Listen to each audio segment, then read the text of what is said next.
క్రీస్తు యేసునందు విశ్వాసం ఉంచుచున్న ప్రతి ఒక్కడు క్రీస్తు యేసుని ఏం చేశాడంట?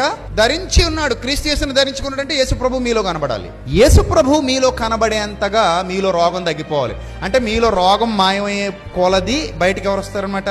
యేసు ప్రభు వస్తాడు. ఈ మధ్య ఫేస్బుక్ లో కొన్ని రకాల ఇమేజెస్ పెడుతున్నారు. కళ్ళు కొంచెం ఇలా పెట్టి చూస్తేనంట అందులో ఏదో కనబడద్దంట. మామూలుగా పెట్టి చూస్తే ఏదో క్లమ్జీగా ఏదో ఉంటదంట. కానీ కళ్ళు కొంచెం ఇలా పెట్టి చూస్తేనంట అందులో నుంచి ఒక అద్భుతమైన ప్రతిరూపం బయటకు వస్తుందంట.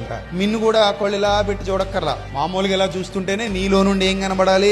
యేసు ప్రభు ప్రతిరూపం కనబడాలి. యేసు ప్రభు ప్రతిరూపం నీలో కనబడాలంటే మరి నీలో ఉన్న ఆ దరిద్రపు రోగం అంతా తీసేస్తే నీలో యేసు ప్రభు ప్రతిరూపం కనబడద్ది. నిన్ను ముందు శుభ్రం చేయాలి. అప్పుడప్పుడు చూడండి ఫోటోలు దుమ్ము కొట్టుకుపోతాయి. ఆ ఫోటోలో ఏముందో కూడా తెలియదు మనకి. ఇప్పుడు ఆ ఫోటో మీద దుమ్ము తుడిస్తేనే అందులో ఒరిజినల్ రూపం ఏంటో, ఆ ఫోటోలో ఎవరున్నారో ఇదంతా బయటపడుతుంది. అలాగే నీ మీద ఉన్న ఆ దుమ్ము కొట్టేస్తే, నీ మీద ఉన్న చెడ్డ రూపాలు తీసేస్తే అప్పుడు నీ మీదున్న యేసు ప్రభు ప్రతిరూపం కనబడుతుంది. నీలో యేసు ప్రభు దర్శనమిస్తాడు. నీలో యేసు ప్రభు మాట్లాడతాడు. మీరు క్రీస్తు యేసునందు ఉన్న వారుగా కనబడతారు. క్రీస్తు యేసు మీలో ఉన్నాడన్న పౌలు మాట మనందరి బ్రతుకులో నెరవేరుతుంది. దాని కొరకు డాక్టర్లు వచ్చారు.